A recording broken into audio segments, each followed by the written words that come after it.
Na física clássica, a gente procura entender, né, o comportamento dos materiais, qualquer que seja o material, um lápis aqui, por exemplo, né, quando a gente aplica um campo elétrico ao material.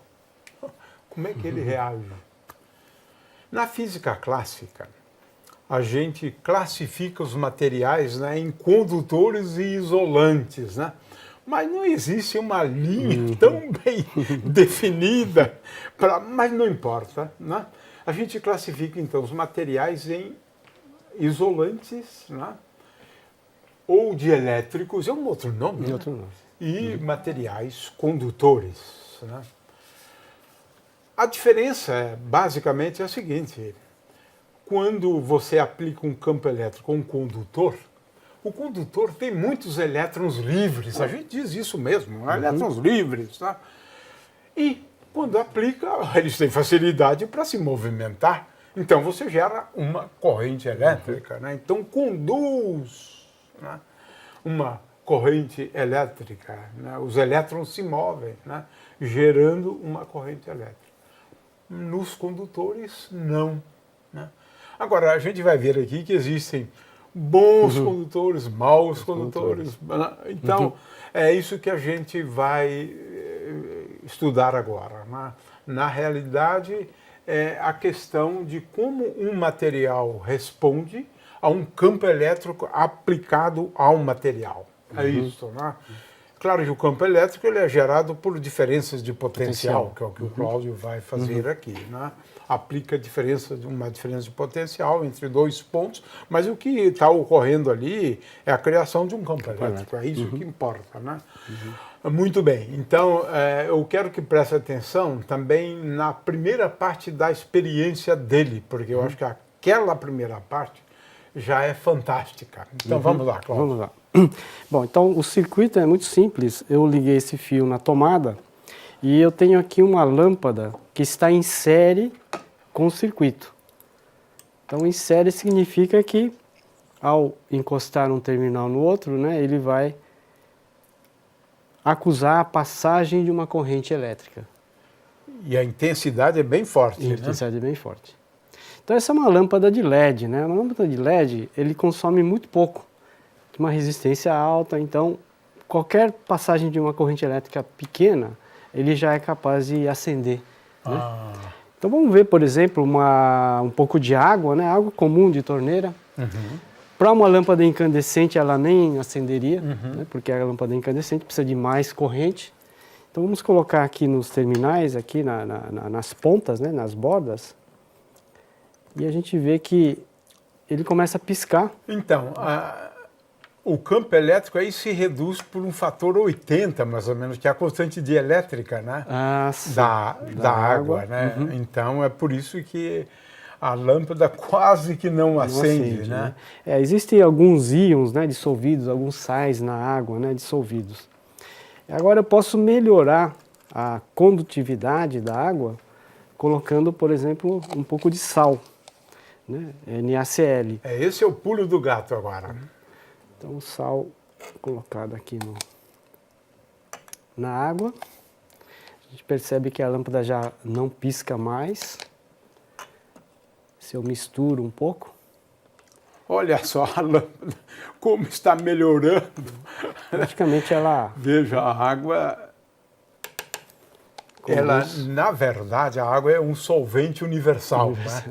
Então, ela separa, né, os átomos, na verdade, íons, né, de sódio, né, e íons de cloro. Então, é isso. Quando você tem íons, agora você tem uma corrente, né, iônica. Só que exatamente, uma corrente iônica, não uma corrente de elétrons, né, como no metal, mas é uma corrente de íons. Né? Isso é fantástico, né? É porque a água reduz, porque aquela interação é essencialmente iônica, né? A do sal. Do sal. Né? E em se tratando de íons, como a constante dielétrica é muito grande, ela enfraquece o campo elétrico de atração entre os átomos, né?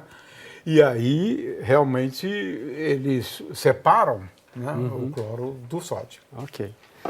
Bom, então agora vamos para os sólidos.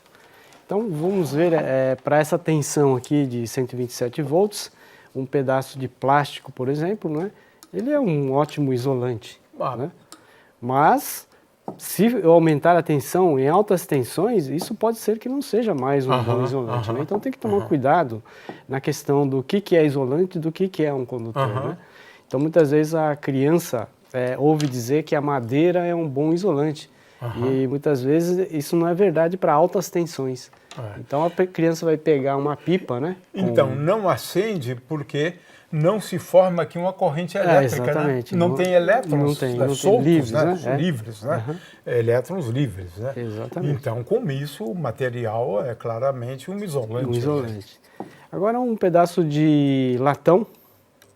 Olha só. Então, você tem então uma corrente bem alta. Bom condutor. Aqui um pedaço de parafuso. E no final aqui eu tenho um lápis de grafite, tem grafite, né? Então a madeira do lápis, ele se comporta nesse caso como um isolante. Se comporta como isolante. Não passa corrente, não acende a lâmpada. Não acende a lâmpada, né? Agora quando eu encosto aqui no grafite, olha que interessante. o grafite acaba sendo um condutor, no caso. Então, madeira, isolante. Certo? Lembrando que a madeira, ele é isolante nesse caso, mas pode ser um ótimo condutor. Por isso não se deve falar para a criança tentar pegar a pipa com cabo de vassoura, por exemplo, naqueles fios de alta tensão. Porque a madeira, nesses casos, pode ser um condutor. Vai conduzir. Sim, a tensão for muito alta. Agora, o que diferencia, né? Cada material desse aí é uma constante física, né? A condutividade elétrica, né? É isso que faz a diferença entre cada material. Cada um deles tem uma constante de elétrica diferente. Uma das principais características dos condutores em primeiro lugar, quando você tem um condutor, as cargas se distribuem na superfície. Isso quando sob a ação de um campo elétrico externo, né? Porque aqui a gente está sempre falando de materiais quando aplicamos um campo elétrico a ele, externo, né? De forma que cargas se distribuem na superfície de um condutor e de tal forma a que no interior do condutor o campo elétrico seja igual a zero. Essa é a característica de um condutor, né? Fora do condutor e na superfície do condutor, mas agora tem um detalhe, né? Na superfície, a partir da superfície, né? Tem um campo elétrico, porque no interior é zero.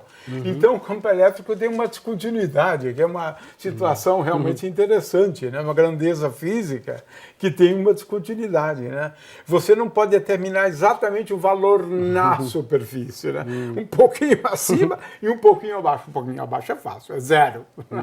Mas um pouquinho acima depende da distribuição de cargas elétricas na superfície, né? É uma forma, inclusive, de determinar isso.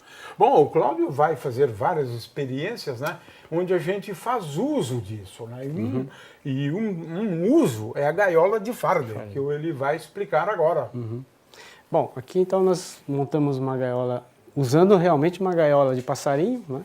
Só que a gente recobriu com uma tela metálica de furinhos bem pequenos, né? Porque a ideia dessa gaiola, inclusive, é fazer uma blindagem, por exemplo, para um aparelho celular. Né? Um aparelho celular, hoje em dia, eles têm uma tecnologia de forma... Ele pega até dentro de elevador, por exemplo. Pequenos buracos, né, acaba que não blindando o campo elétrico no celular. Então, aqui a malha é bem fina, e aqui a gente pode colocar, inclusive, né, um aparelho celular e a gente pode notar que ele perde totalmente o sinal. Mas antes disso, vamos mostrar aqui o efeito do campo elétrico no interior ser igual a zero, né? Então, eu tenho vários pêndulos aqui, feitos com papel de alumínio, e eles estão pendurados tanto do lado de fora como do lado de dentro também, né? Então existem uns São pêndulos os lá passarinhos da dentro. gaiola, Lá dentro, né? exatamente. Então a gente vai ligar o Van de Graaff e ver o que acontece. Você, na verdade, está colocando cargas elétricas sendo distribuídas aqui, né? exatamente. Sobre a superfície, né? É. E como eles também a mesma carga elétrica vai para os passarinhos que estão aqui fora, né? Então eles se repelem. Se repelem, né? exatamente. É interessante. E aí você visualiza, né? Vê o campo elétrico produzido por essa distribuição superficial de cargas. Né? Exatamente. Ela nunca adentra, né? A e, gaiola. Exatamente. Né? E lembrar que ele tem que estar isolado, né? Então tem esse banquinho de plástico, né? Isolante. Então, vou mostrar aqui Olha de novo. só, mas os de dentro não acontece nada. Não acontece nada. Olha só, estão paradinhos, né? Olha então, só. Se eu descarregar, carrego de novo, a gente percebe... Ele se repele porque tem a mesma carga distribuída na superfície. Exatamente. Né? Então, belíssimo isso aqui. E aqui a gente aterra, né? Aí a gente pode mostrar, por exemplo, que as ondas eletromagnéticas, eles possuem um campo elétrico oscilante e um campo magnético, né? E essa gaiola, ela blinda o campo elétrico oscilante da onda eletromagnética. Então não deixa a onda eletromagnética, por exemplo, das ondas de rádio... É porque é sempre dentro do mesmo espírito, né? Não haver campo elétrico lá dentro, né? exatamente. E ondas eletromagnéticas são ondas constituídas externas, né? de campos elétricos e magnéticos. Logo, ela deve também impedir a onda eletromagnética. Então aqui eu vou colocar um rádio aqui, né? Aqui fora ela funciona, ela está recebendo as ondas eletromagnéticas, né, da estação. Então agora a gente vai colocar dentro da gaiola e ela perde totalmente o sinal. Se eu abro e coloco a minha mão,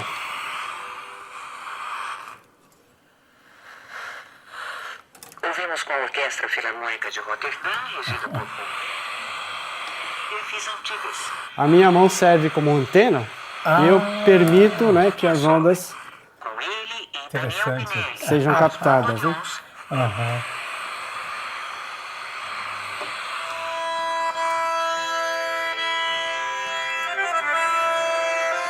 Interessante. Isso é o mesmo que ocorreria com o celular, por exemplo, né? Fazer uma blindagem é perfeitamente possível, né? Usando essa gaiola aqui. É uma blindagem eletrostática. Né? Exatamente. Impede o campo elétrico no interior. Exatamente. É isso, né? E agora a gente pode fazer outras experiências com aplicações práticas de campo elétrico externo e a blindagem eletrostática. Bom, Gil, aqui eu trouxe aqui alguns carrinhos. Esse carrinho, por exemplo, é totalmente metálico, né? A carcaça aqui é metálica. E aqui tem um hominho, né? Feito de fio. Então ele simula, por exemplo, uma pessoa dentro de um automóvel, né? E aqui eu tenho uma fonte de alta tensão, né? Uma bobina de Tesla. É de alta frequência. Uma descarga elétrica aí, né? Isso. Vamos ver o que acontece. Quem está dentro do carro, o que acontece? Olha só. Isso aqui simularia, por exemplo, um raio. Um fio de alta tensão, né, sobre o carro. Uma tempestade, por exemplo, a mesma situação. Quem está dentro não experimenta nada. Eu não consigo atingir o hominho lá dentro do carro. Interessante. Agora a gente pode bela demonstração. Abrir o carro e fazer o hominho ficar, por exemplo, com as perninhas do lado de fora, né? E agora a gente pode mostrar que a corrente passa através do hominho. Né? Agora ele vai sofrer uma descarga. Sim, está protegido. Nesse caso ele não está porque está do lado de fora, né? Então vai passar uma corrente elétrica, dá para ver uma descarga aqui no pezinho dele. Interessante. E aqui, bela demonstração. um carrinho de plástico, né? Agora eu não tenho mais a blindagem eletrostática, né? Então, nesse caso, a descarga vai direto pro aminho, né? Que está dentro aqui. Então agora o carro já não protege mais, O né? motorista aí está levando a pior, né? Então, olha, não comprem carros de plástico. Hein?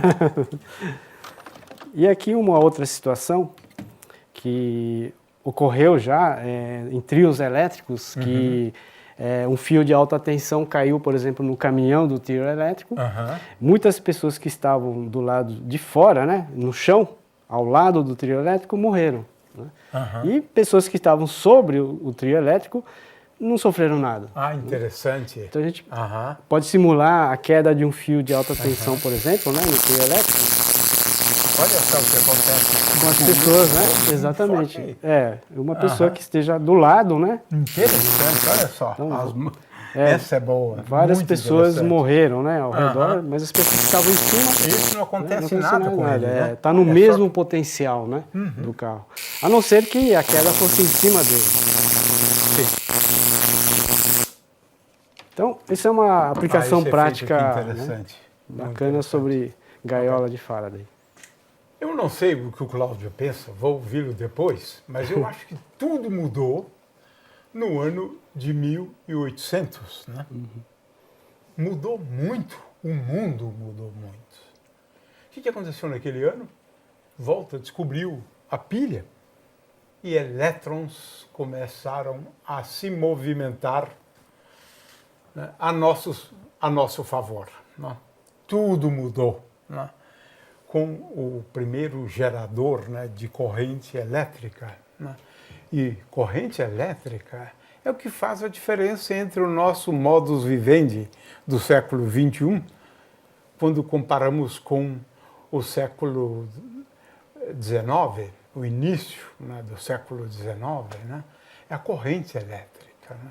A corrente é isso que faz a diferença. A corrente elétrica, na verdade, às vezes a gente diz que é um movimento de cargas, mas não é bem assim, porque a corrente elétrica, ela, na verdade, determina, né, o quanto de carga por unidade de tempo, né, que passa numa seção transversal, por exemplo, de um fio. Então, corrente elétrica é mais do que o movimento de cargas, né, porque ela é uma medida, né, de quanto de carga por unidade de tempo passa num fio. Na verdade, numa seçãozinha do fio, né? Mas, de qualquer maneira, é isso. Esse é o conceito de corrente elétrica. E o Cláudio agora vai nos falar um pouco sobre corrente elétrica e também como medir corrente elétrica, né? Bom, aqui a gente vai fazer alguma coisa muito mais prática mesmo, né? Que é a sensação de um choque elétrico, né? Que choque elétrico o que é? É a passagem de uma corrente elétrica através do corpo. Né? E são medido em miliamperes ou amperes. Né? Ampere, então, é uma unidade de carga por unidade de tempo. Né? Um ampere seria um coulomb por segundo passando através de um condutor. Então, nesse caso, eu vou tentar medir qual é a corrente na qual eu começo a sentir choque, na qual uma pessoa, qualquer pessoa, né, ele tem a sensação do limiar de choque. Ah, isso é interessante. Muito útil. É muito útil porque cada pessoa tem uma resistência diferente na pele, na mão. Então tem pessoas que, se você colocar 10 volts, não está sentindo nada. 30 volts, nada. Mas tem gente que com 10, 15 volts ele já está sentindo choque. E outros que com 100 volts não está sentindo nada. Então depende muito da resistência da mão.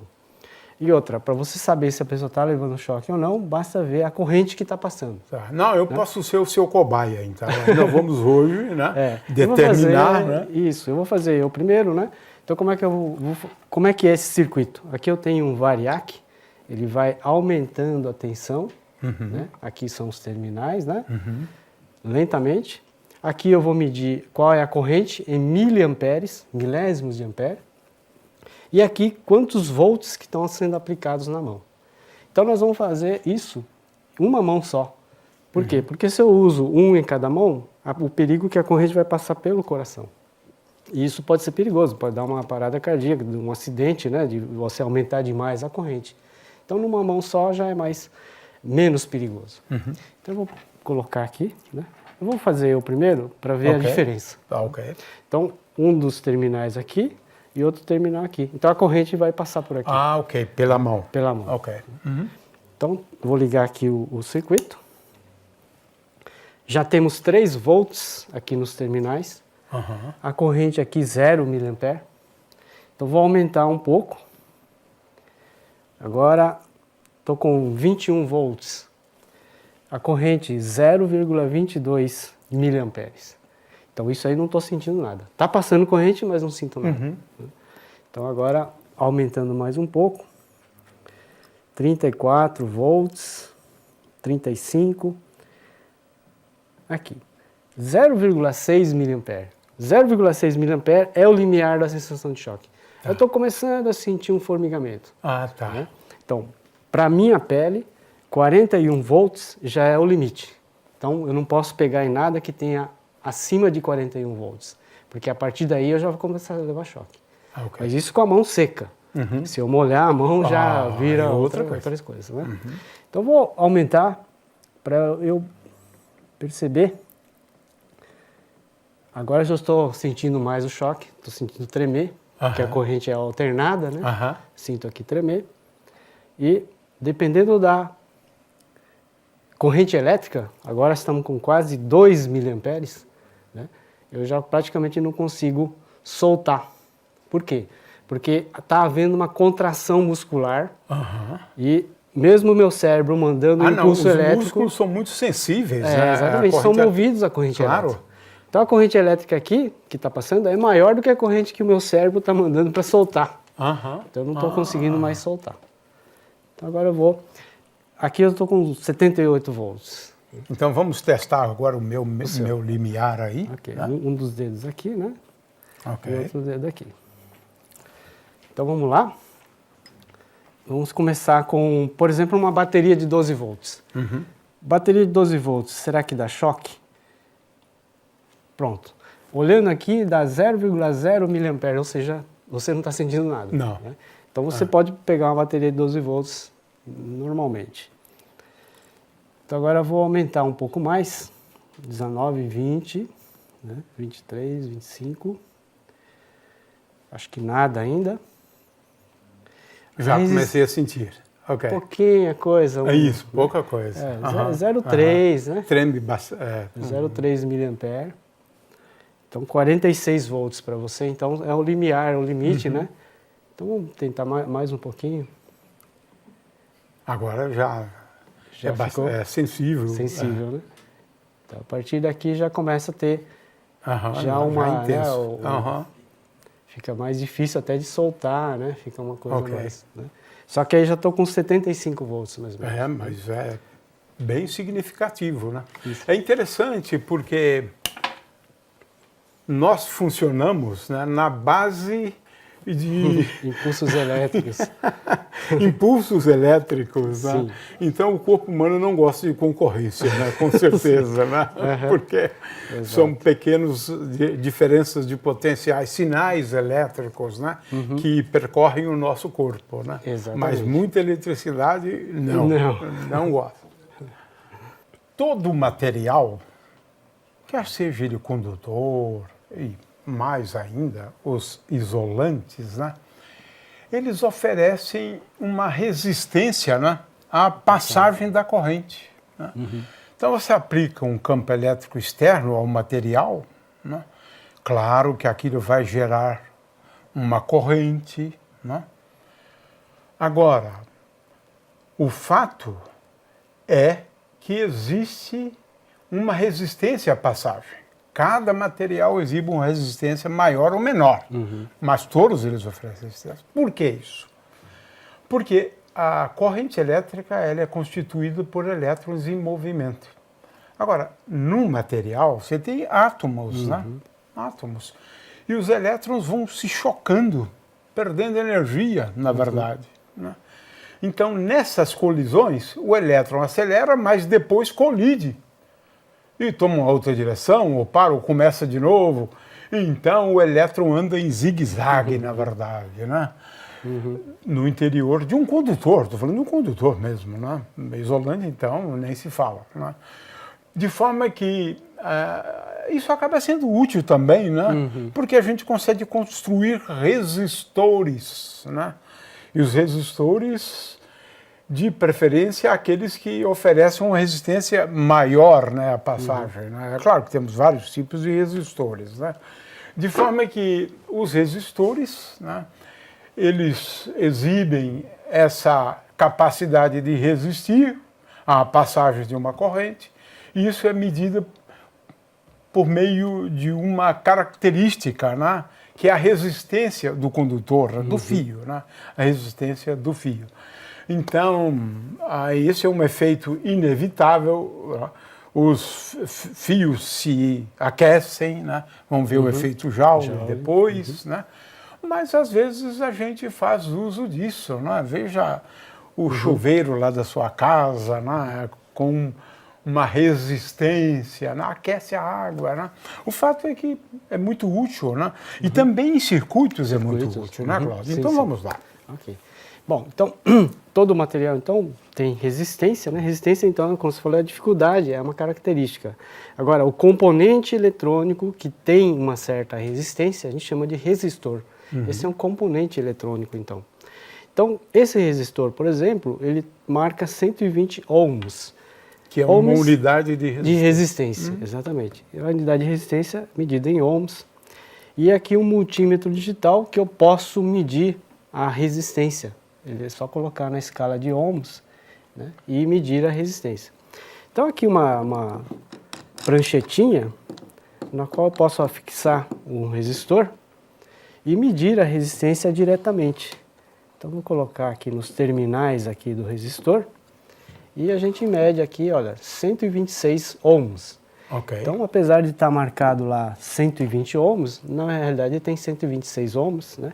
Porque ele tem uma tolerância de 10%, né? Então, 126 ohms.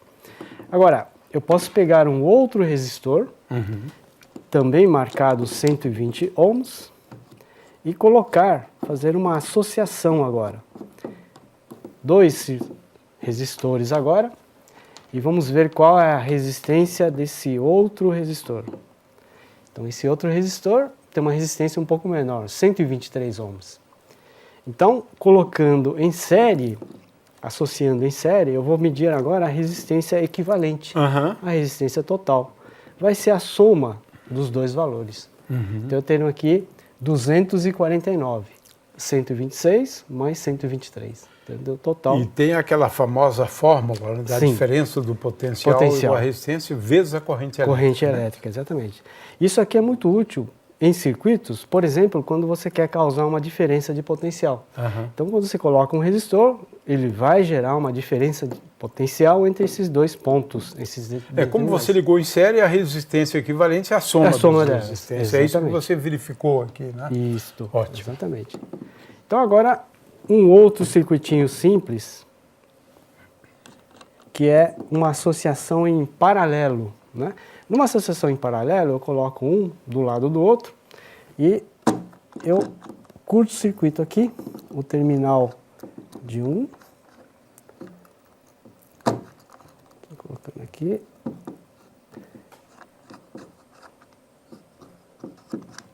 Deixa eu colocar aqui que às vezes dá mal o contato. Aqui desse lado acho que está melhor. Aqui, ok. Aqui, ok. E desse lado também faço... Porque isso é para assegurar que eles estão a mesma diferença de potencial, não é isso? Aqui o potencial é o mesmo, né? Nesse terminal e nesse. Né? Então eles vão estar no mesmo potencial, quer dizer, não vai haver diferença de potencial. Então isso aqui é como se não houvesse resistência nenhuma, né? Então aqui é um curto-circuito, resistência praticamente zero, aqui também praticamente zero. Então eu tenho aqui esse terminal e esse terminal. Então, aqui eu tinha 126 e aqui 123 ohms. Na associação em paralelo, então, agora eu vou ter uma resistência equivalente de 62 ohms. Então, caiu mais ou menos pela metade. Então. É, porque a resistência equivalente é 1 sobre R igual a 1 sobre R1 mais 1 1 sobre sobre R2, R2, né? isso. Ok, essa expressão, e aqui você está verificando Verificando experimentalmente isso. Isso. Né? E se eu tenho 2 resistores, você pode fazer o produto pela soma. O produto dos valores dividido pela soma dos valores. Então é isso, aqui é uma demonstração de resistores. Então, se você tiver N resistores, né? Sim. Aí em série, né, o equivalente é a soma deles, né? Isso. Aí você aplica uma fórmula análoga, né? No caso, em paralelo. Né? Isso. Ok. A passagem da corrente elétrica, elétrons, né, em movimento no interior de um condutor, por exemplo, mas isso vale para qualquer material, né? Acarreta um efeito interessante, né? E muitas vezes lúdico, né? Que é o aquecimento. É o aquecimento, né? Do material, o aquecimento do condutor, o aquecimento do fio e assim por diante, né? O fato é que a passagem de uma corrente leva a esse efeito, o aquecimento, conhecido como efeito Joule, né? É esse o nome desse efeito, né? E não é difícil entender isso, não, né? É que quando os elétrons se movimentam no interior de um condutor, eles estão em movimento e, é claro, eles adquirem uma energia, né? Na verdade, de natureza eletromagnética, né? Eles são acelerados pelo campo, né, elétrico, né? Adquirem energia, né? Acontece que eles colidem com os átomos do material quando eles estão em movimento. Então, eles transferem uma parte dessa energia, não toda, né? Claro, mas eles transferem, a cada colisão, eles transferem um pouco de energia para o material. Consequentemente, ele se movimenta mais. Né? Na verdade, a gente pode pensar no calor como sendo associado, né, a esse tipo de movimento. O fato é que a gente entende por que isso acontece, né?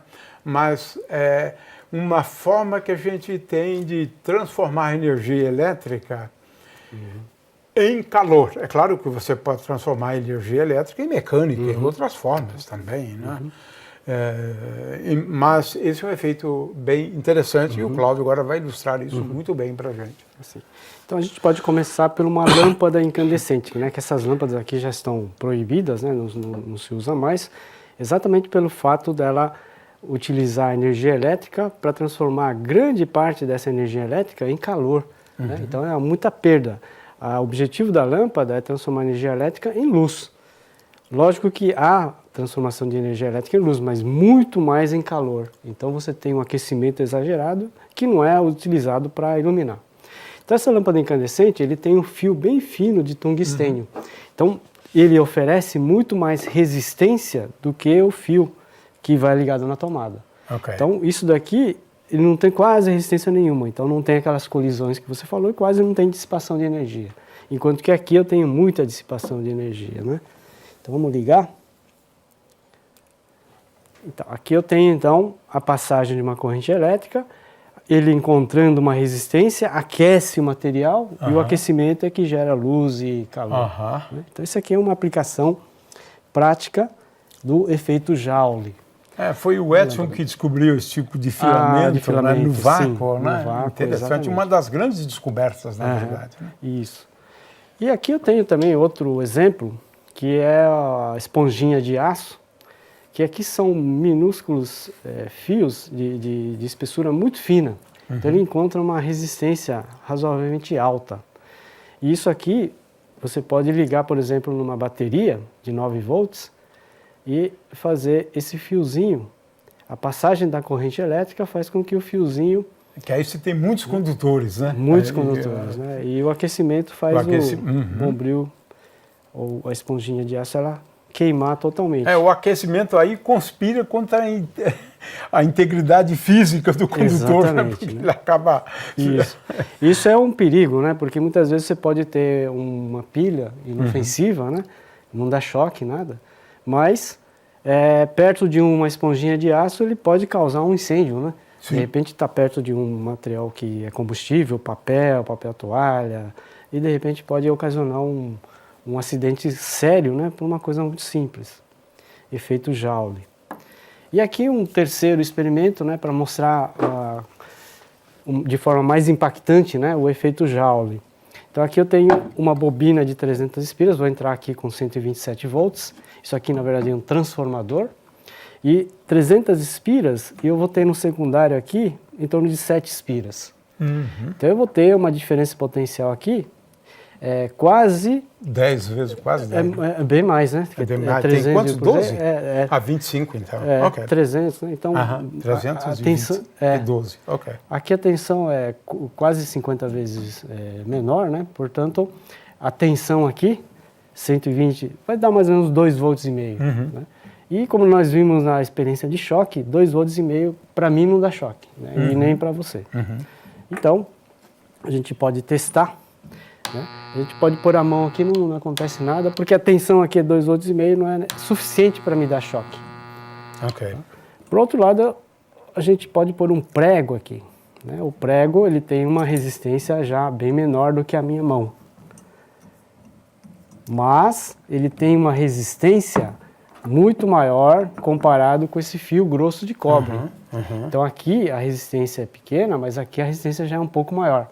Então, por efeito Joule, ele aquece mais. Mais ali, onde tem maior resistência. Já que a corrente é a mesma. Né? Exatamente, exatamente. Então vamos lá. Você veja que está aquecendo, né? Olha só, ficou vermelho. E praticamente fundiu, né? Quer dizer, derreteu o prego. Aqueceu tanto que... Exatamente. Sim. E aqui praticamente não aqueceu. Agora que eu vi, tem 8 espiras aqui, não é isso? 7 espiras. 7 espiras, e lá 300. 300, né? Relação de 300 então um fator realmente grande. Quase 50. E agora eu 300 sobre 7. Eu posso agora soldar novamente o fio por efeito Joule de novo. Então o aquecimento pode fazer, então, fundir. Né? Então a solda elétrica, né? Pode ser utilizada usando esse efeito Joule aí. Muito bom. Estamos falando de materiais dielétricos ou isolantes, né? E materiais condutores. Né? Agora, o que diferencia, na verdade, os materiais do ponto de vista, né, do que é importante, que é uma medida de como se gera uma densidade de corrente quando se aplica um campo elétrico. Né? É isso que é a grandeza importante, é a relação entre a densidade de corrente e o campo elétrico. E essa relação envolve uma constante característica do material, que é a condutividade elétrica. Então, cada material tem uma condutividade elétrica. Né? É assim que a gente distingue, né? É pela condutividade elétrica. A resistência já é um pouco diferente, né? Porque ela envolve a condutividade elétrica e as características geométricas do fio, né? O comprimento, né? A área da seção transversal, né? Mas é claro que a resistência também, né, leva em conta, né, o material, né? Porque um condutor, né, um material condutor, então, ele é caracterizado, né, por uma condutividade elétrica. Agora, a coisa não é tão simples assim, né? Porque a condutividade, de fato, depende da temperatura, né? Então, às vezes, e o Cláudio vai ilustrar isso agora muito bem, né? Você tem um material dielétrico, né? Mas ele não resiste a campos elétricos intensos. Porque se você aumentar a intensidade do campo elétrico, né, ele pode passar a ser um condutor. Né? Então, tudo depende também dessa questão, né, por exemplo, da temperatura. Né? Isso é uma coisa, por exemplo, que se deve levar em conta. E também, claro, do campo elétrico. Então, o Cláudio vai agora ilustrar isso. Né? Um mau condutor pode conduzir eletricidade sob determinadas circunstâncias, e ele vai ilustrar com a questão do campo elétrico, né? A intensidade do campo elétrico. Bom, para isso nós vamos usar novamente o nosso eletróforo de volta, né? Aqui 2 eletroscópios e aqui o nosso para-raios aqui, que é a nossa pontinha de agulha, né? Aqui. Uma pontinha ali, né, Cláudio? Porque o detalhe ali aponta, É né? a ponta. Sim, isso é um detalhe importante. Né? Não pode ser uma coisa que não tenha muita ponta, já dificulta bastante. Com um raio de curvatura tendendo a zero, na verdade é isso, né? Exatamente. E uma tira de papel sulfite, que à primeira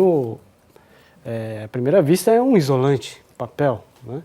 Mas dependendo da tensão, dependendo do campo elétrico aplicado, ele pode se tornar um condutor. Ele quebra a sua rigidez dielétrica. Até o ar mesmo, né, que é um bom isolante, pode virar um condutor. Então, para isso, eu vou primeiro carregar o eletrófilo. O ar pode se tornar um condutor, né? Sim, porque aí você pode ionizar os átomos. Então, aqui eu carrego aqui o eletroscópio. E mais uma vez eu mostro então que, sem encostar no fio, eu carrego o eletroscópio. Olha, está carregado. Se eu puser o dedo, descarregou. Né? Então, quer dizer, houve passagem de corrente elétrica através do ar. Quer dizer, eu tornei o ar um condutor. Quebrei a rigidez dielétrica. Então, o ar, ele pode virar um condutor. Né? É porque só existe o ar, né? Entre esse ponta e o... Né? E agora eu vou colocar, além da pontinha, vou colocar aqui uma tira de papel, ligando aqui os dois eletroscópios, né? Então, vou carregar aqui o eletróforo de volta e a gente pode perceber que os dois eletroscópios se carregam. Significa que passou pelo papel. Corrente elétrica para ele. Se carregou, né? E, novamente. Quer dizer, está havendo uma passagem de uma corrente elétrica. E o papel usualmente é classificado como um isolante. Um isolante. Dependendo do campo elétrico, dependendo da tensão, ele pode se tornar um condutor. É como no caso anterior, né? Também o ar, né? Sim, não é um bom isolante. Ok. Eu gostaria de chamar a atenção para dois desenvolvimentos importantes, né, na ciência do eletromagnetismo. Eu já chamei a atenção, né, para a pilha de Volta, Alessandro Volta, em 1800, né, gerava corrente a pilha, né, gera ainda até hoje, baterias, né, mas essas correntes têm uma característica, né, o elétron ele se movimenta sempre, né, no mesmo sentido, né, sempre no mesmo sentido. Eles não voltam repentinamente, né? A corrente contínua tem essa característica. Elétrons se movimentando sempre na mesma direção e no mesmo sentido, né? Em 1840, aproximadamente, né, Faraday descobriu uma forma fantástica, né, de gerar correntes, né? Mas corrente alternada, né? Corrente alternada. Então, temos aí correntes contínuas, né, e correntes alternadas, com vantagens e desvantagens, né?